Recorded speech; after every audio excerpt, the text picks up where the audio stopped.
सभी दोस्तों का बहुत बहुत स्वागत है शिवानी मैम हिंदी साहित्य क्लासेस में। कैसे हैं आप लोग? आशा करती हूँ आप सभी बहुत अच्छे हैं और अपने अपने एग्ज़ाम्स की तैयारी आप लोग बहुत अच्छे से कर रहे होंगे। तो चलिए आज की क्लास में हम पढ़ने वाले हैं प्रकरण 6 सगुण धारा।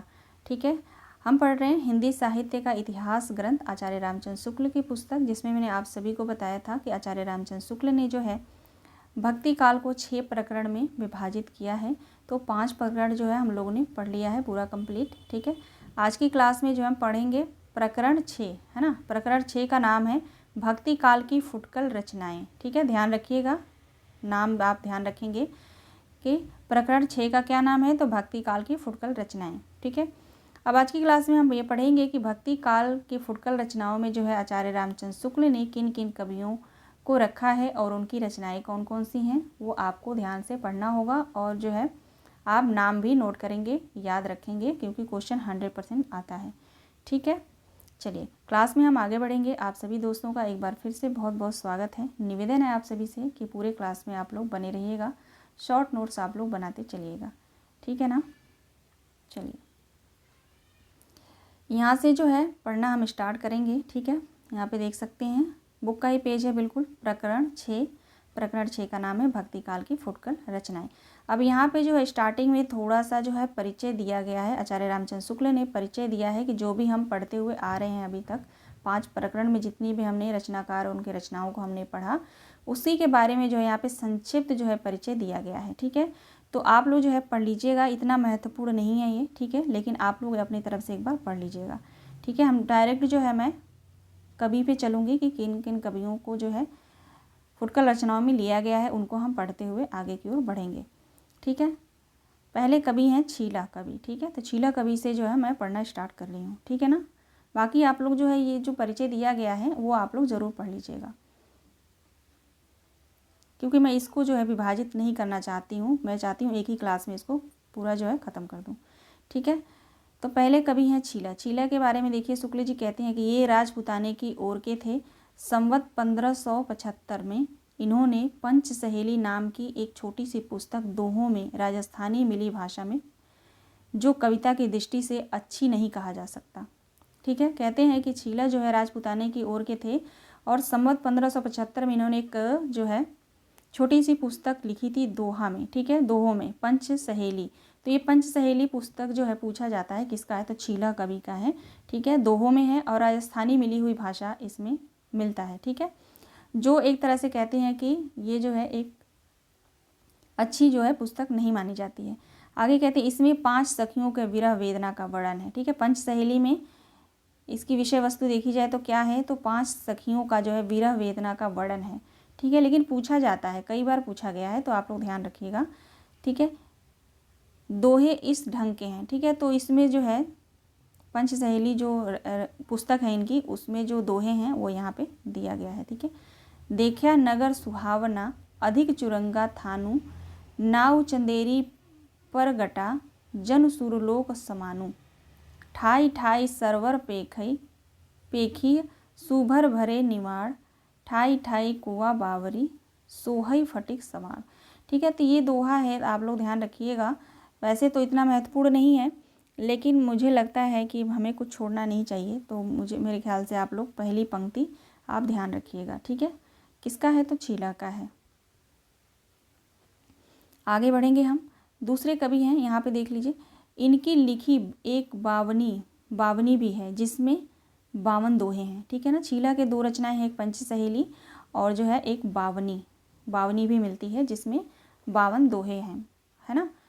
अब देखिए दूसरे कवि हैं लालच दास। मोस्ट इम्पॉर्टेंट है लालच दास। ठीक है, पूछ सकता है कि आचार्य रामचंद्र शुक्ल के अनुसार लालच दास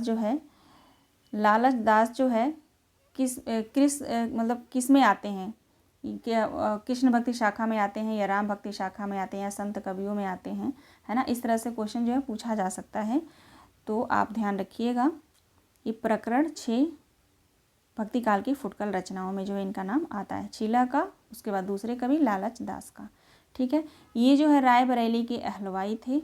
इन्होंने संवत 1575 में हरिचरित्र, ठीक है 1575, संवत 1575 में जो है इन्होंने हरिचरित्र और संवत 1575 में ही भागवत दशम स्कंद भाषा नामक पुस्तक अवधि मिली भाषा में बनाई थी। बहुत मोस्ट इंपॉर्टेंट है। लालच दास की 2 रचनाएं हैं। सबसे पहले आप ध्यान रखिएगा, लालच दास कहाँ के रहने वाले थे? रायबरेली के हलवाई थे। इन्होंने संवत 1575 कह रही हूँ, 85 है ना, 85 है ये, 1585 में हरिचरित लिखे, ठीक है। और संवत 1587 में भागवत दशम स्कंद भाषा, ये 2 रचनाएं जो है इन्होंने पुस्तक लिखी, अवधि मिली हुई भाषा है, ठीक है ना। ये दोनों पुस्तकें काव्य की दृष्टि से सामान्य श्रेणी की हैं, ठीक है, सामान्य श्रेणी की हैं, लेकिन आप दोनों का नाम ध्यान रखिएगा, भागवत दशम स्कंद भाषा और हरिचरित, ठीक है। आगे कहते हैं और दोहे चौपाइयों में लिखी गई हैं। जो ये रचना है ना, कहते हैं कि ये दोनों पुस्तकें काव्य की दृष्टि से सामान्य श्रेणी की हैं और दोहे चौपाइयों में लिखी गई हैं, ठीक है ना। आगे देखिए, दशम स्कंद भाषा का उल्लेख हिंदुस्तानी के फ्रांसीसी विद्वान गारसा दतासी ने किया है, ठीक है ना। दशम स्कंद भाषा जो रचना है लालच दास का, उसका उल्लेख हिंदुस्तानी के फ्रांसीसी विद्वान गारसा दतासी से आप लोग हरी बात परिचित हैं, इन्होंने जो है किया है और लिखा है कि उसका अनुवाद फ्रांसीसी भाषा में हुआ है। भागवत भाषा इस प्रकार की चौपाइयों में लिखी गई है। ये नीचे चौपाई दी गई है, ठीक है। 1587 जहिया समय अलंबित बरनौ तहिया, ठीक है। आगे चलते हैं। तीसरे कवि हैं कृपा राम, मोस्ट इम्पॉर्टेंट, कृपा राम, ठीक है ना। कृपा राम को भी आचार्य रामचंद्र शुक्ल ने फुटकल रचनाओं में रखा है, भक्ति काल की फुटकल कवियों में रखा है, ठीक है। इनका कुछ वृत्तांत ज्ञात नहीं। इन्होंने संवत 1598 में, है ना, 1598 में रस रीति पर हित तरंगिणी, ठीक है। तो कृपा राम की जो रचना है वो हित तरंगिणी नामक एक ग्रंथ दोहों में बनाया, ठीक है। तो हित तरंगिणी किसकी रचना है? कृपा राम की है। किस भाषा में है? तो दोहा में है, भाषा कह रही हूँ, किस छंद में है? तो दोहा में है, ठीक है। रीति या लक्षण ग्रंथ में यह बहुत पुराना है। रीति या लक्षण ग्रंथों की अगर हम बात करें तो इसमें जो है बहुत पुराना ग्रंथ है ये हित तरंगिणी, ठीक है। कवि ने कहा है कि और कवियों ने बड़े बड़े छंदों के विस्तार में श्रृंगार रस का वर्णन किया है। ढक जा रहा था उससे ना, मैं ऐसे लाइन अंडरलाइन करें तो ढक जा रहा था, ठीक है। फिर से पढ़ती हूँ। कहते हैं कि कवि ने कहा है कि और कवियों ने बड़े छंदों के विस्तार से श्रृंगार रस का वर्णन किया है, पर मैंने सुघरता से विचार से दोहों में वर्णन किया है। सबसे जान पड़ता है कि इनके पहले और लोगों ने भी रीति ग्रंथ लिखे थे। शुक्ल जी कहते हैं कि सबसे यह जान पड़ता है कि इनके पहले भी और लोगों ने भी रीति ग्रंथ लिखे थे जो अब नहीं मिलते। हित तरंगिणी के कई दोहे बिहारी के दोहों से मिलते जुलते हैं, पर इसमें से यह स्पष्ट सिद्ध होता है, कहते हैं पर इससे यह नहीं सिद्ध होता कि यह ग्रंथ बिहारी के पीछे का है, ठीक है। यानी बिहारी के पीछे का नहीं, बिहारी के पहले का ही है, ठीक है, क्योंकि ग्रंथ के निर्माण काल बहुत स्पष्ट रूप से दिया हुआ है। यह पंक्ति है, इतना महत्वपूर्ण नहीं है, इसको छोड़ेंगे, ठीक है। अब देखिए यहाँ पे चौथे जो कवि हैं महापात्र नरहरि बंदीजन, है ना। इनका जन्म जो है संवत 1462 में और मृत्यु 1400 नहीं है, ये 1562 ईस्वी में और मृत्यु जो है 1667 ईस्वी में हुआ था, ठीक है ना। आगे कहते हैं कि महापात्र की उपाधि इन्हें अकबर के दरबार से मिली थी, ठीक है। महापात्र की उपाधि इनको कहाँ से मिली थी? अकबर के दरबार से। ये अरूनी फतेहपुर के रहने वाले थे। जो नरहरि बंदीजन है वो कहाँ के रहने वाले थे? तो अरूनी फतेहपुर, ठीक है। और अकबर के दरबार में इनका बहुत मान था। इन्होंने छप्पय और कवित्त कहे। क्या कहा इन्होंने? छप्पय कहा है और कवित्त कहे हैं। इनके बनाए 2 ग्रंथ परंपरा में सिद्ध हैं। कौन? रुक्मणी मंगल और छप्पय नीति। तो 2 रचना आप ध्यान रखिएगा, बंदीजन की 2 रचनाएं हैं, रुक्मणी मंगल और छप्पय नीति। एक तीसरा ग्रंथ कवित्त संग्रह भी है, एक इनका तीसरा ग्रंथ भी मिलता है कवित्त संग्रह। तो एक हो गया रुक्मणी मंगल, दूसरा हो गया छप्पय नीति, तीसरा हो गया कवित्त संग्रह, ठीक है। आगे कहते हैं इनका वह प्रसिद्ध छप्पा नीचे दिया गया है जिस पर कहते हैं कि अकबर ने गोवध बंद करा दिया था। यानी ये जो छप्पा नीचे दिया गया है इस पे जो है, इस छप्पे को पढ़ने के बाद अकबर ने गाय को मारना जो है बंद करवा दिया था। ठीक है। 5वें कवि हैं नरोत्तम दास, महत्वपूर्ण कवि हैं ये नरोत्तम दास। ठीक है। ये जो है सीतापुर जिले के जिलेवाड़ी नामक कस्बे के रहने वाले थे और शिव सिंह सरोज में इनका संवत 1602 में वर्तमान रहना लिखा है। यानी शिव सिंह सरोज जो रचना है मिश्र बंधुओं की, उसमें जो है इनका समय 1602 में माना गया है। ठीक है। इनकी जाति का उल्लेख कहीं नहीं मिलता। इनका सुदामा चरित ग्रंथ बहुत प्रसिद्ध है। तो ध्यान रखिएगा, नरोत्तम दास की रचना सुदामा चरित है, बहुत प्रचलित है, कई बार पूछा गया है, आप बहुत सारे स्टूडेंट को पता भी है होगा, है ना। इसमें घर की दरिद्रता का बहुत ही सुंदर वर्णन है। यानी सुदामा चरित जो रचना है इसमें किसका वर्णन है, तो दरिद्रता का जो है वर्णन किया गया है। यद्यपि ये छोटी है तथापि इनकी रचना बहुत ही सरस और हृदयग्राही यानी हृदय को प्रभावित करने वाली और कवि की भावुकता का परिचय देती है। भाषा भी बहुत ही परिमार्जित और व्यवस्थित है। बहुत कवियों के समान जो है कहते हैं भर्ती के शब्द और वाक्य इसमें नहीं है। भर्ती के शब्द भद्दी होगा ना, भद्दी के शब्द और इसमें वाक्य नहीं है। कुछ लोगों के अनुसार कोई तो इतना क्लिष्ट शब्द होता है ना आचार्य रामचंद्र शुक्ल के पुस्तक में कि गूगल पे भी सर्च करो तो उसका अर्थ नहीं मिलता है। आगे कहते हैं कि इन्होंने इसी प्रकार का एक और खंड काव्य ध्रुव चरित भी लिखा। ठीक है। तो 2 रचनाएं इनकी मिल रही हैं, एक तो सुदामा चरित, दूसरा जो है ध्रुव चरित। ठीक है। आगे कहते हैं पर वह कहीं देखने में नहीं आई। सुदामा चरित का यह सवैया बहुत से लोगों के मुँह से सुनाई पड़ता है। तो ये सवैया दिया गया है यहाँ पे, सुदामा चरित जो रचना है उससे लिया गया है। ठीक है ना, देख लीजिएगा, आप लोग एक बार पढ़ लेंगे। आलम महत्वपूर्ण कवि हैं आलम। ठीक है। फुटकल रचनाओं में शुक्ल जी ने रखा है इनको भक्ति काल के अंतर्गत, प्रकरण 6 में। ठीक है। आगे देखिए इनके बारे में कहते हैं कि अकबर के समय के एक मुसलमान कवि थे जिन्होंने सन 991 हिजरी अर्थात संवत 1639 या 40 में माधवनाल कामकंदला, ठीक है, माधवनाल कामकंदला नाम की एक प्रेम कहानी दोहा चौपाई में लिखी है। ठीक है ना। तो आलम जो है इनकी रचना है माधवा नाम कामकंदला वाली बात आप लोग परिचित होंगे इस रचना से। रचना जो है दोहा चौपाई में लिखी गई है। 5-5 चौपाइयों अर्धालियों पर एक दोहे या सोठा है। इसमें जो है 5-5 चौपाई पढ़ने के बाद जो है यानी अर्धालियों के बाद जो एक दोहा या सोठा आपको देखने को मिलेगा। ठीक है। आगे देखिए, आगे कहते हैं ये श्रृंगार रस की दृष्टि से ही लिखी जान पड़ती है, आध्यात्मिक दृष्टि से नहीं। यह जो रचना है माधवनाल कामकंदला, तो शुक्ल जी इसके बारे में कहते हैं कि यह जो है आध्यात्मिक दृष्टि से नहीं, मतलब एक मिनट रुक जाइए, यह श्रृंगार, हाँ कहते हैं कि यह श्रृंगार की दृष्टि से लिखा हुआ जान पड़ती है, यह रचना आध्यात्मिक दृष्टि से नहीं। जिसमें जो कुछ रुचिता है ना, जिसमें जो कुछ रुचिरता है वह कहानी की है। वस्तु वर्णन भाव व्यंजना आदि की नहीं है। कहानी की प्राकृत या अपभ्रंश से चली आती हुई कहानी है। कहानी भी प्राकृत या अपभ्रंश से चली आती हुई कहानी इसमें जो है दिया गया है। ये जो है पंक्ति दी गई है। ठीक है। तो इस पंक्ति को, ये पंक्ति आप लोग ध्यान रखिएगा। सन 991 आई करो कथा और बोली ताही। ठीक है।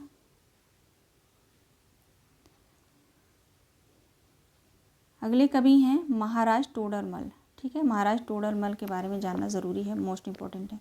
ये कुछ दिन शेर शाह के यहाँ ऊंचे पद पे थे। पीछे अकबर के समय में भूमिहार विभाग के मंत्री हुए।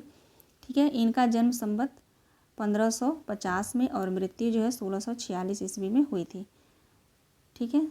ईस्वी नहीं, संवत, मृत्यु जो है 1550 में और मृत्यु जो है 1646 में हुई थी। ये कुछ दिनों तक बंगाल के सूबेदार भी थे। ये जाति के खत्री थे। इन्होंने शाही दफ्तरों में हिंदी के स्थान पर फारसी का प्रचार किया था। क्वेश्चन यहाँ से आ चुका है। ठीक है ना, ध्यान रखिएगा। टोडरमल ने ही शाही दफ्तरों में हिंदी के स्थान पर फारसी भाषा का प्रचार किया था, ठीक है ना, जिससे हिंदुओं का झुकाव फारसी की शिक्षा की ओर हुआ। यह प्रायः नीति संबंधी पद कहते हैं, यह जो है प्रायः नीति संबंधी पद कहते थे। इनकी कोई पुस्तक तो नहीं मिलती, पर जो है फुटकल कवित्त इधर उधर मिलते हैं, ठीक है ना। यहाँ पे तो उसके बारे में दिया गया है, तो ये तो महत्वपूर्ण नहीं है, इसको नहीं भी पढ़ेंगे कोई बात नहीं। अब हम पढ़ेंगे 8वें कवि के बारे में, महाराज बिरबल, ठीक है। महाराज बिरबल के बारे में देखिए, इनकी जन्मभूमि कुछ लोग नारनौल बताते हैं, ठीक है। बिरबल के बारे में आप ध्यान रखिएगा, इनकी जन्मभूमि कुछ लोग जो है नारनौल बताते हैं और इनका नाम महेश दास था, ठीक है ना। बिरबल का जो है मूल जो नाम था उनका महेश दास ही था, ठीक है। प्रयाग के किले के भीतर जो अशोक स्तंभ है उस पर यह खुदा है, ठीक है। प्रयागराज में जो किले के भीतर जो अशोक का स्तंभ है ना, उस पे यह जो है लिखा हुआ मिलता है। क्या है देखिए, संवत 1632 साके 1493 मार्गबंदी 5 सोमवार गंगादास सुत महाराज बिरबल की तीर्थराज प्रयाग को यात्रा प्रफुल्लित लिखित से, ठीक है।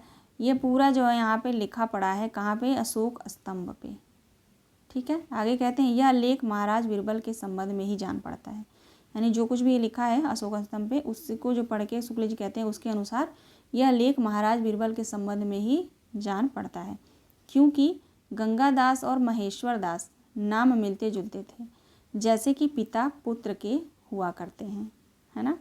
गंगादास और महेश्वर दास कहते हैं ये नाम मिलते जुलते हैं, जैसे पिता पुत्र के नाम हुआ करते हैं। बिरबल का जो उल्लेख भूषण ने किया है उससे इनके निवास स्थान का पता चलता है, ठीक है। बिरबल का उल्लेख जो है भूषण ने किया है उससे बिरबल के निवास स्थान का पता चलता है। यहाँ पे देखिए दिया गया है, ये भूषण ने जिक्र किया है, ठीक है। द्विज कन्नौज कुल कश्यपी रत्नाकर सुतधीर बसत त्रिविक्रमपुर सदा तिरन तनुजा तीर वीर बिरबल से जहाँ उपजे कवि अरुभूप देव बिहारीश्वर जहाँ विशेश्वर त्रिभूत, ठीक है। तो ये पंक्ति जो है भूषण की है। शुक्ल जी कहते हैं इन पंक्तियों से जान पड़ता है कि इनका निवास स्थान कहाँ पे है, ठीक है। आगे देखिए, आगे कहते हैं कि इनका जन्म स्थान तिकमापुर ही ठहरता है, ठीक है ना। बिरबल का जन्म जो है तिकमापुर ही ठहरता है आचार्य रामचंद्र शुक्ल के अनुसार, पर कुल का निश्चय नहीं होता, पर जो है इनके कुल का निश्चय नहीं होता। यह तो प्रसिद्ध ही है कि ये अकबर के मंत्रियों में थे और बड़े ही वाक चतुर थे और प्रत्युन्मति, यानी प्रत्युन्मत का होता है कि तुरंत झट से जवाब देना, है ना, प्रत्युत्तमति, है ना। और कहते हैं कि इनके और अकबर के बीच होने वाले विनोद और चुटकुले पूरे जो है उत्तर भारत के गांव में प्रसिद्ध है। महाराज बिरबल ब्रज भाषा के अच्छे कवि थे और कवियों की बड़ी उदारता के साथ सम्मान करते थे। कहते थे कि केशव दास को इन्होंने एक बार 6 लाख रुपए दिए थे और केशव दास की पैरवी से ओरछा नरेश पर 1 करोड़ का जुर्माना मुआफ कर दिया था। इनके मरने पर अकबर ने यह सोरठा लिखा था। बीरबल के मरने पर जो है अकबर ने एक सोरठा लिखा था, दीन देख सब दीन एक न दीनो सुहद दुख सो अब हम कह दीन कछु नहीं राख्यो बिरबल। इनकी कोई पुस्तक नहीं मिलती बिरबल की, ठीक है। बिरबल की कोई पुस्तक नहीं मिलती, पर कई सौ कवित्व का यह एक प्रसंग भरतपुर में है। इनकी रचना अलंकार आदि काव्यांगों से पूर्ण और सरस होती है। कविता में ये अपना नाम ब्रह्मा रखते हैं, ठीक है। जो उदाहरण यहाँ पर नीचे दिया गया है, ठीक है, तो इसको आप लोग पढ़ लीजिएगा।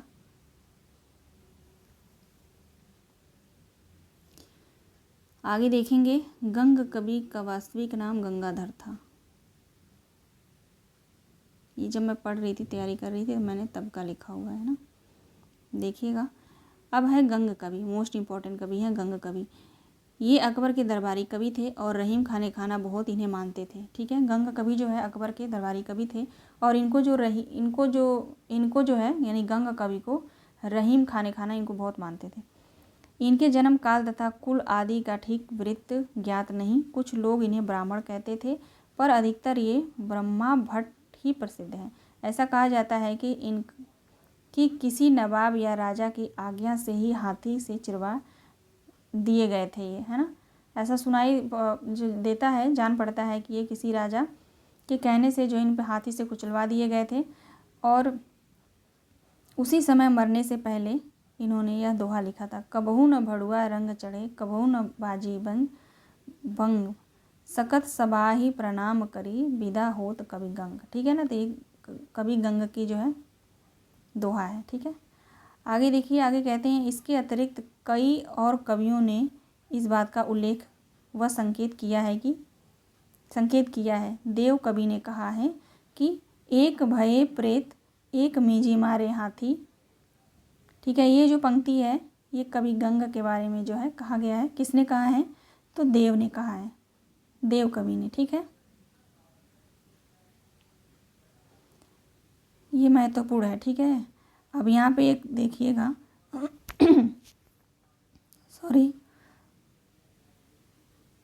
मैं क्या करूँ, मैं अपने गले से इतना परेशान रहती हूँ।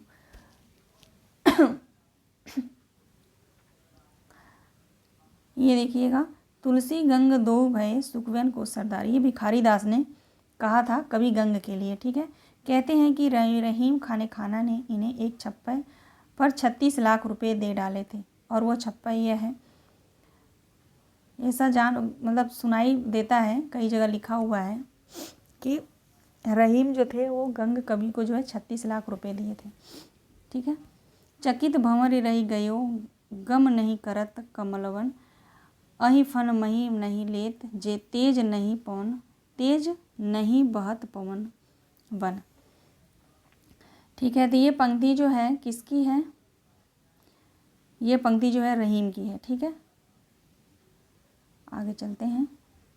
सारांश भी यहाँ नीचे दिया है, देख लेते हैं। सारांश यह है कि गंग अपने समय के प्रधान कवि माने जाते थे। इनकी कोई पुस्तक अभी तक नहीं मिली। पुराने संग्रह ग्रंथों में इनके बहुत से कवित्व मिलते हैं। सरल हृदय के अतिरिक्त जो है ये वाग्वैद्य भी इनमें प्रचुर मात्रा में था। वीर और श्रृंगार रस के बहुत ही रमणीक कवित्व इन्होंने कहे थे। कुछ अन्योक्तियाँ भी बड़ी मार्मिक हैं। हास्य रस का पुट भी बड़ी निपुणता से ये अपनी रचना में देते थे। घोर अतिशयोक्तिपूर्ण वस्तु व्यंग्यात पद्धति पर विरह ताप का वर्णन भी इन्होंने किया है, कवि गंग ने, है ना। आगे देखिए, आगे कहते हैं, उस समय की रुचि को रंजित करने वाला सब गुण इनमें वर्तमान थे, इसमें कोई संदेह नहीं। इनका कविता काल विक्रम की 17वीं शताब्दी का अंत मानना चाहिए। ठीक है, अगले कवि पे हम चलते हैं। ये सब गंग कवि के जो है यहाँ पे पंक्तियाँ दी गई हैं। मनोहर कवि, ठीक है, अगले कवि हैं मनोहर कवि। इनके बारे में देखते हैं। यह एक कछवाहे सरदार थे, अकबर के दरबार में रहा करते थे। शिव सिंह सरोज में लिखा है कि ये फारसी संस्कृत के अच्छे विद्वान थे और फारसी कविता में अपना उपनाम तौसनी रखते थे। इन्होंने शत प्रश्नोत्तरी नामक एक पुस्तक बनाई थी, तो ध्यान रखिएगा, शत प्रश्नोत्तरी मनोहर कवि की रचना है। तथा नीति और श्रृंगार से बहुत ही फुटकल दोहे कहे थे। इनकी कविता काल संवत 1620 के आगे माना जा सकता है। ये श्रृंगारिक दोहे और मार्मिक और मधुर हैं। इनके श्रृंगारिक दोहे मार्मिक और मधुर हैं, पर उनमें कुछ फारसीपन भी मौजूद थे। अब जो है बलभद्र मिश्र, इनको छोड़ दीजिए, ये इतना महत्वपूर्ण नहीं है, यहाँ से प्रश्न कभी नहीं पूछा गया है। जमाल को भी छोड़ देंगे हम, केशवदास पे आएंगे। ठीक है, केशवदास महत्वपूर्ण कवि हैं। केशवदास के बारे में कहते हैं शुक्ल जी, ये सनाढ़ ब्राह्मण कृष्णदत्त के पौत्र और काशीनाथ के पुत्र थे। ठीक है, ध्यान दीजिएगा, केशवदास जो है सनाढ़ ब्राह्मण थे, कृष्णदास के जो है कृष्णदत्त के पौत्र थे, नाती थे, और काशीनाथ के पुत्र थे। ठीक है, इनका जन्म संवत 1612 में और मृत्यु जो है 1674 के आसपास हुई थी। ओरछा नरेश महाराज, ठीक है, ओरछा नरेश महाराज राम के भाई इंद्रजीत सिंह की सभा में ये रहते थे। ठीक है ना, ध्यान रखिएगा, केशवदास जो है ओरछा नरेश महाराज राम के भाई इंद्रजीत सिंह के सभा में रहते थे, जहाँ इनका बहुत मान था।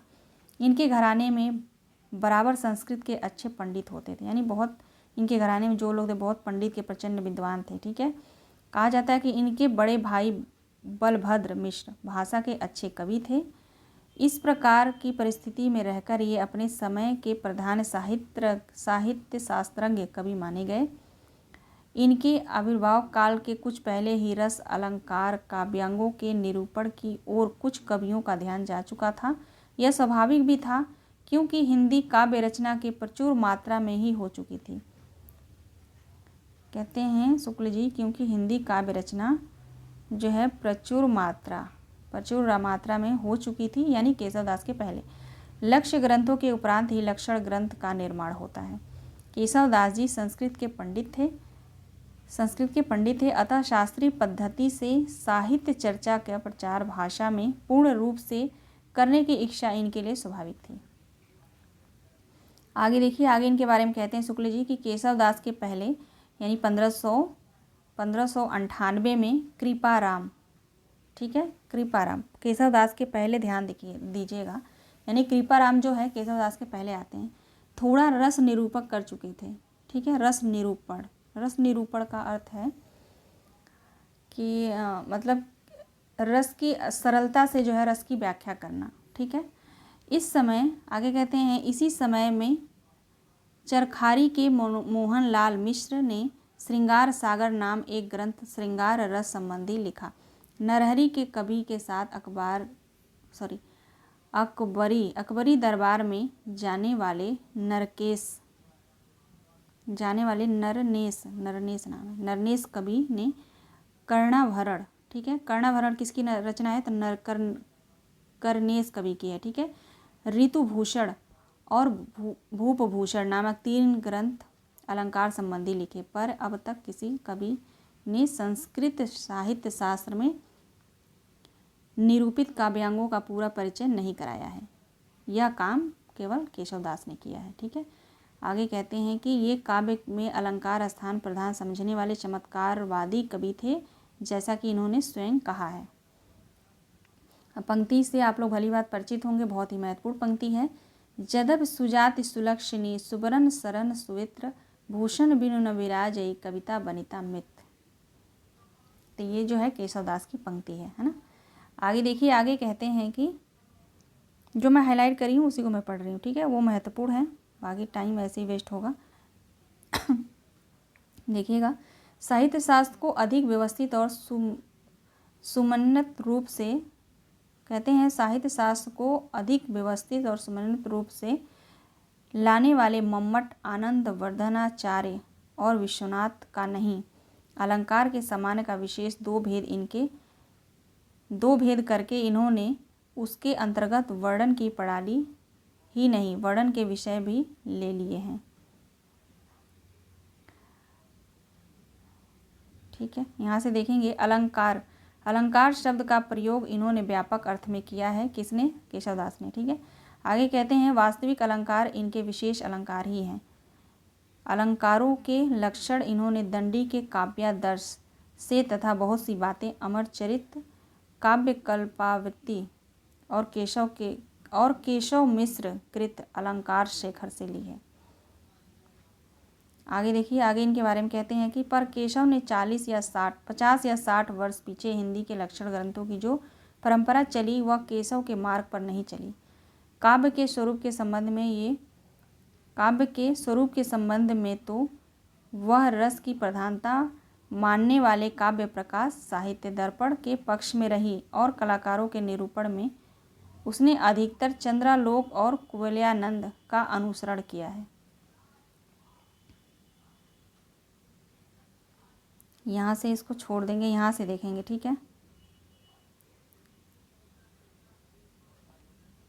केशवदास के रचे 7 ग्रंथ मिलते हैं। ठीक है, केशवदास के जो रचे 7 ग्रंथ मिलते हैं, कवि प्रिया, रसिक प्रिया, रामचंद्रिका, वीर सिंह, देवचरित, विज्ञान गीता, रतन बावनी और जहांगीर जस चंद्रिका। ठीक है, ये सभी रचनाएं आप सभी को पता होगा, बहुत ही महत्वपूर्ण रचनाएं हैं। ठीक है, आगे देखेंगे, केशव को कभी हृदय नहीं मिला। ये पंक्ति जो है कई बार दिया गया है। ठीक है, पूछा जाता है। केशव को कभी हृदय नहीं मिला, उनमें वह सहृदयता और भावुकता थी, उनमें वह सहृदयता और भावुकता भी न थी जो एक कवि में होनी चाहिए। ठीक है, तो ये पंक्ति जो पूछा जाता है यह कथन किसका है, तो आचार्य रामचंद्र शुक्ल का है। ठीक है, वे संस्कृत साहित्य से सामग्री लेकर अपने पांडित्य और रचना कौशल की धाक जमाना चाहते थे, पर इस कार्य में सफलता प्राप्त करने के लिए भाषा पर जैसा अधिकार चाहिए वैसा उन्हें प्राप्त न था।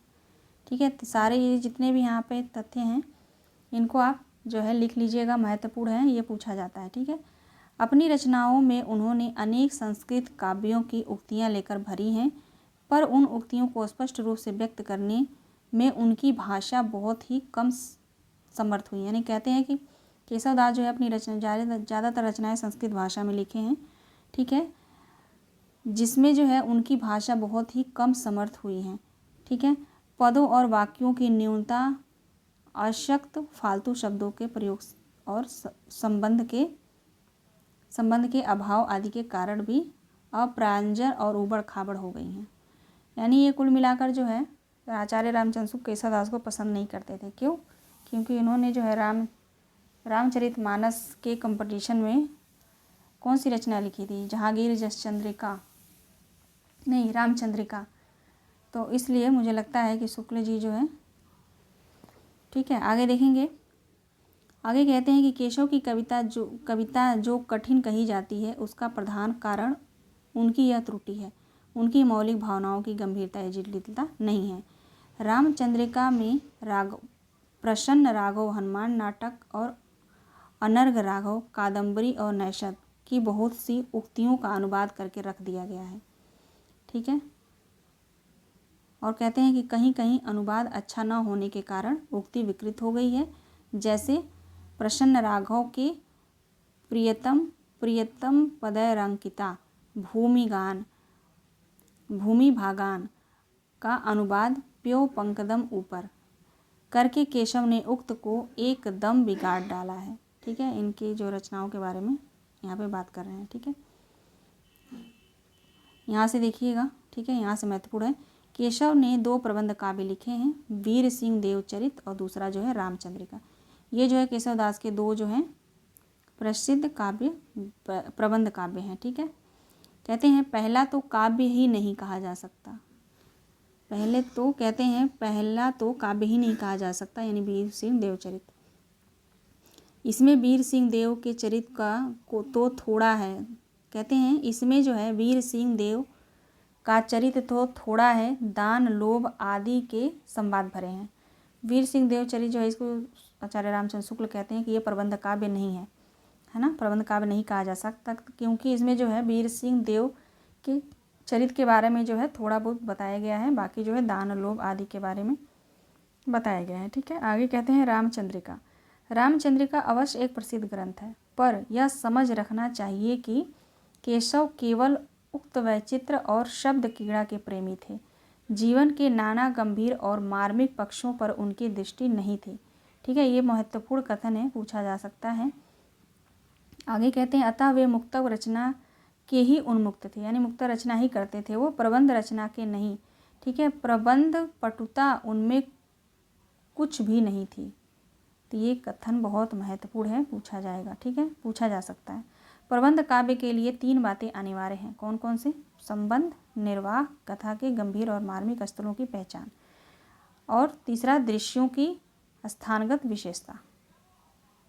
ठीक है, तो यहाँ पे ध्यान रखिएगा, आचार्य रामचंद्र शुक्ल ने प्रबंध काव्य के लिए 3 बातें कौन कौन सी मानी हैं अनिवार्य? तो संबंध, निर्वाह, दूसरा कथा के गंभीर और मार्मिक स्थलों की पहचान, और तीसरा जो है दृश्यों की स्थानगत विशेषता। आगे देखिए, आगे कहते हैं कि केशव की रचना को सबसे अधिक विकृत और अरुचिकर करने वाली वस्तु है अलंकारिक चमत्कार की प्रवृत्ति, जिसके कारण न तो भाव की प्रवृत्ति व्यंजना के लिए जगह बचती है और न सच्चे सहृदयग्राही वस्तु वर्णन के लिए। पद दोष, वाक्य दोष आदि के बिना प्रयास जगह जगह मिल सकते हैं, कहीं कहीं उपमान भी बहुत हीन और बेमेल हैं। जैसे राम की वियोग दशा के वर्णन में यह वाक्य है, बासर की संपत्ति उलूक ज्यों के चितवत। ठीक है, आगे देखिए, आगे कहते हैं रामचंद्रिका में केशव को सबसे अधिक सफलता हुई है। इन संवादों में पात्रों के अनुकूल क्रोध, उत्साह आदि की व्यंजना भी सुंदर है, जैसे लक्ष्मण राम परशुराम संवाद तथा लव कुश के प्रसंग के संवाद। ठीक है, चलो यहाँ पे तो कुछ तारीफ करे हैं, है ना। आगे देखते हैं हम, इसको छोड़ दीजिए। पंक्ति ध्यान रखिएगा आप लोग, केशव केसनी अस्करी बैरव जस न कराए। ठीक है, अब हम आते हैं अब्दुल रहीम खाने खाना। एक मिनट रुक जाइए।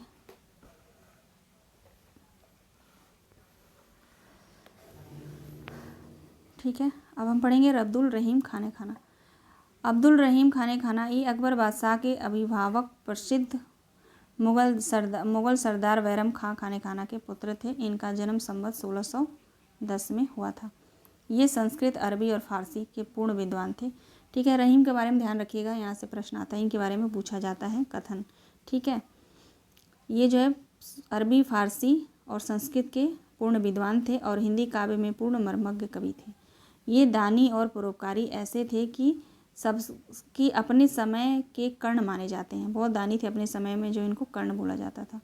ठीक है, इनकी दानशीलता हृदय की सच्ची प्रेरणा के रूप में थी। कीर्ति की कामना से उनका कोई संपर्क न था।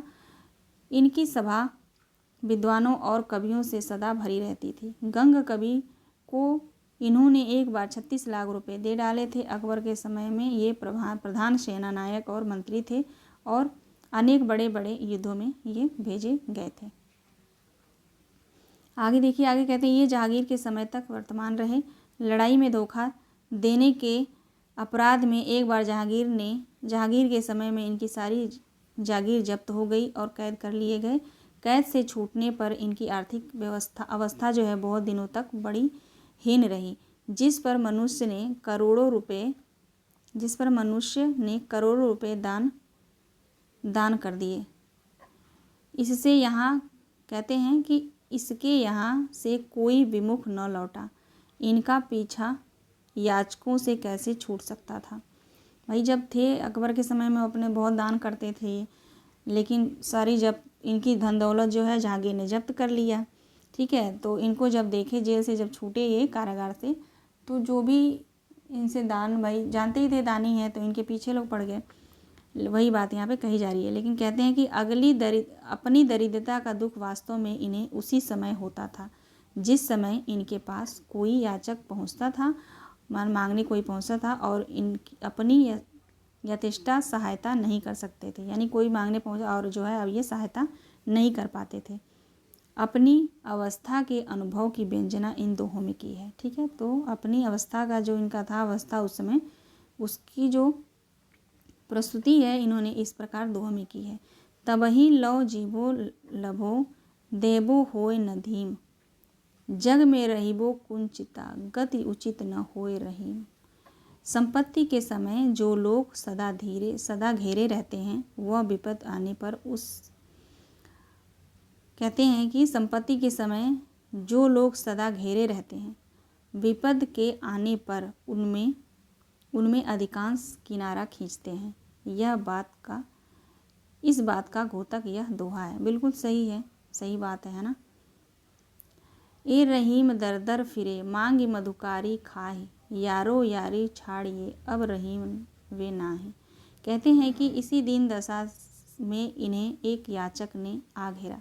इन्होंने यह दोहा लिखकर उन्हें रीवा नरेश के पास भेजा। कौन सा देखेंगे, चित्रकूट में राम रहे रहीमन अवध नरेश, जापर विपदा पारिते सो आवत यही देश।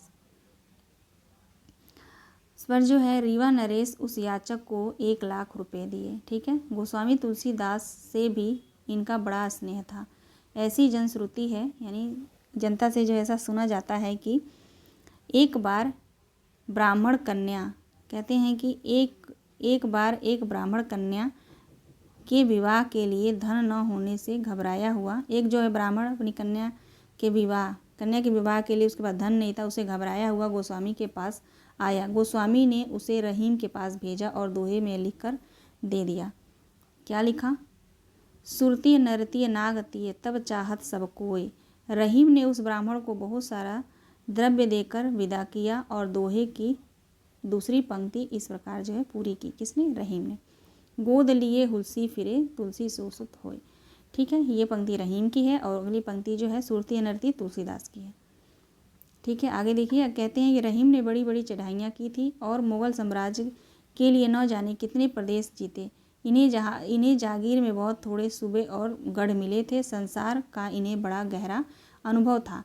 ऐसे अनुभवों के मार्मिक पक्ष को ग्रहण करने की भावुकता इनमें अद्वितीय थी। अपने उदार और ऊंचे हृदय को संसार के वास्तविक व्यवहारों के बीच रखकर जो संवेदना इन्होंने प्राप्त की, उसी की व्यंजना अपने दोहों में की है। तुलसी के वचनों के समान रहीम के वचन भी हिंदी भाषी भूभाग के सर्वसाधारण के मुंह पर रहते हैं। इसका कारण है जीवन की सच्ची परिस्थितियां का मार्मिक अनुभव।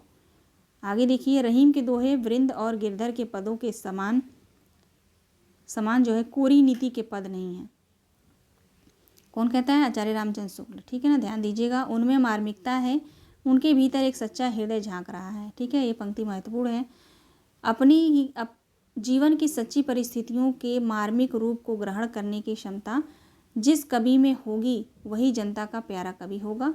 रहीम का हृदय द्रवीभूत होने के लिए कल्पना की उड़ान की अपेक्षा नहीं रखता। वह संसार के सच्चे और प्रत्यक्ष व्यवहारों में ही अपने द्रवीभूत होने के लिए पर्याप्त स्वरूप पाया जाता है। वर्वय नायिका भेद, इनकी रचना है रहीम की। वर्वय नायिका भेद में जो मनोहर और छलकते हुए चित्र हैं वे भी सच्चे हैं, कल्पना के झूठे खेल नहीं। उनमें भारतीय प्रेम जीवन की सच्ची झलक है।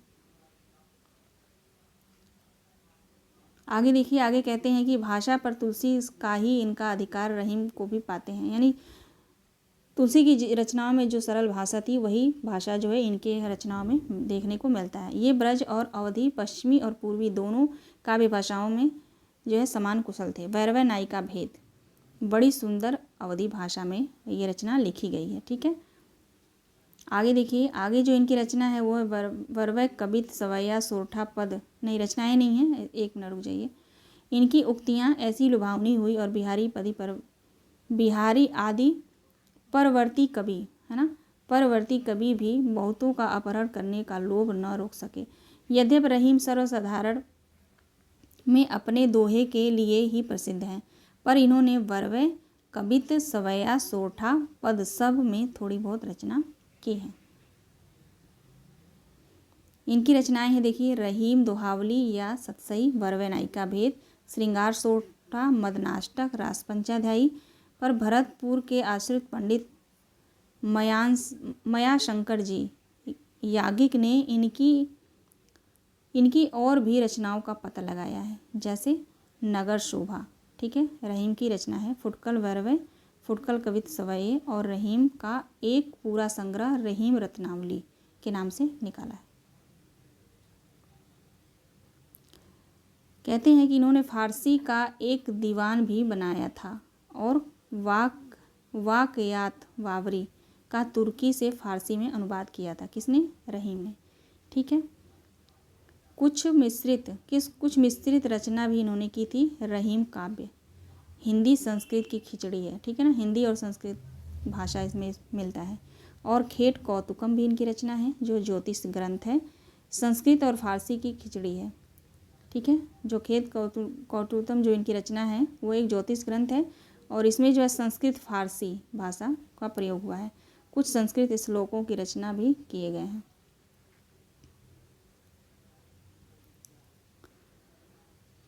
आगे देखेंगे, आगे जो कवि हैं मुबारक कवि। मुबारक कवि के बारे में देखिए, ये जो है सैयद मुबारक अली बेलग्रामी का जन्म, इनका पूरा नाम है सैयद मुबारक अली।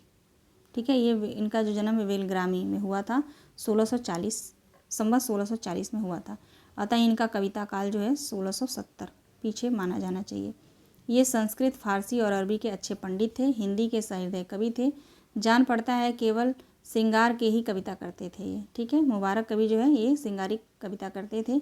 इन्होंने नायिका के अंगों का वर्णन बड़े विस्तार से किया है। कहा जाता है कि 10 अंगों को लेकर इन्होंने एक एक अंग पर 100 दोहे बनाए हैं।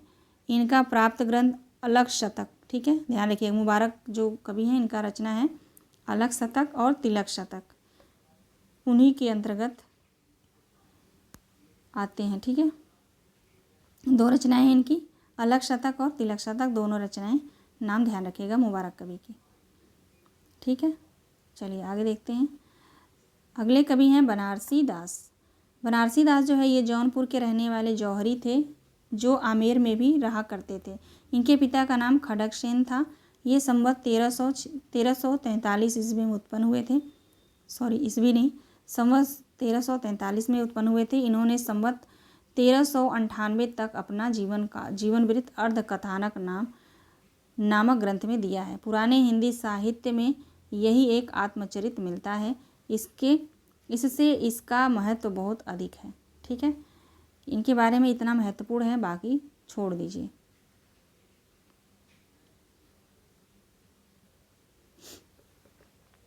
सेनापति, ठीक है, अगले कवि हैं सेनापति। ये अनूप शहर के रहने वाले काव्य कुंज ब्राह्मण थे। इनके पिता का नाम गंगाधर, पितामह परशुराम और गुरु का नाम हीरामणि दीक्षित था। ठीक है, इतना जो है महत्वपूर्ण है। इनका जन्म काल संवत 1643 के आसपास माना जाता है। ये बड़े ही सहृदय कवि थे, भावुक कवि थे। ऋतु वर्णन के लिए प्रसिद्ध हैं ये। ऋतु वर्णन तो इनके ऐसा और किसी श्रृंगारिक कवि में नहीं है। ठीक है, तो आप सभी को पता है ऋतु वर्णन के लिए जो है सबसे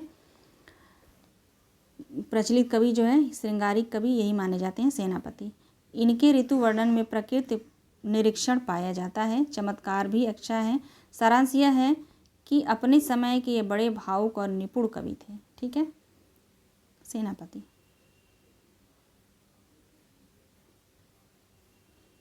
आगे देखिए, आगे जो कवि हैं पोहकर कवि हैं। ये परतापुर जिला मैनपुरी के रहने वाले थे, पर पीछे गुजरात के सोमनाथ के पास भी भूमि गांव में रहते थे। ये जाति के कायस्थ थे और जहांगीर के समय वर्तमान थे। पोहकर कवि जो है जहांगीर के समय वर्तमान थे। अभी तक हम जो है सभी कवियों को अकबर के जो है काल में हम देखते आए हैं। ठीक है, पोहकर कवि जो है जहांगीर के समय में थे। ठीक है, कहते हैं कि जहांगीर ने किसी बात पर इन्हें आगरे में कैद कर लिया था। वहाँ कारागाह में इन्होंने रस रतन नामक ग्रंथ संवत 1673 में लिखा। रस रतन इनकी रचना है पोहकर कवि की, जिस पर प्रसन्न होकर बादशाह ने इन्हें कारागार से मुक्त कर दिया। इस ग्रंथ में रंभावती और सूरसेन की प्रेम कथा छंदों में है। ठीक है ना, रस रतन में किसकी वर्णन किया गया है, तो रंभावती और सूरसेन के प्रेम कथा का वर्णन है छंदों में, जिनमें मुख्य दोहा चौपाई है। प्रबंध काव्य की साहित्यिक पद्धति में लिखी गई ये रचना है। कल्पित कथा लेकर प्रबंध काव्य रचने की प्रथा पुरानी हिंदी कवियों में बहुत कम दिखाई पड़ती है। जायसी आदि सूफी शाखा के कवियों ने ही इस प्रकार की पुस्तकें लिखी हैं। बिल्कुल, आगे कहते हैं कि पर उनकी परिपाटी बिल्कुल भारतीय नहीं थी। इस दृष्टि से रस रतन को हिंदी साहित्य में एक विशेष स्थान देना चाहिए।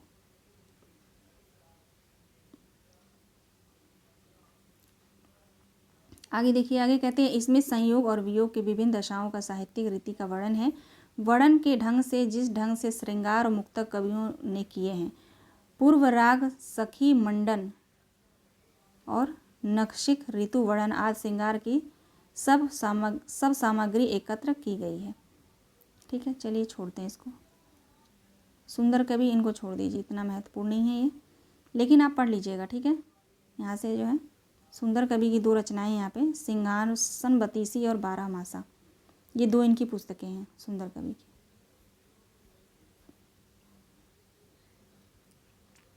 अब जो है हम यहाँ पे देखेंगे सूफी रचनाओं के अतिरिक्त भक्ति काल के अन्य आख्यान कौन कौन से हैं। ठीक है, पुस्तक में जो लास्ट में दिया गया है, तो ये इसको हम देख लेते हैं, महत्वपूर्ण है। ठीक है, ऐतिहासिक, पौराणिक, कल्पित और आत्मकथा। ठीक है, रामचरितमानस तुलसीदास की है, जो एक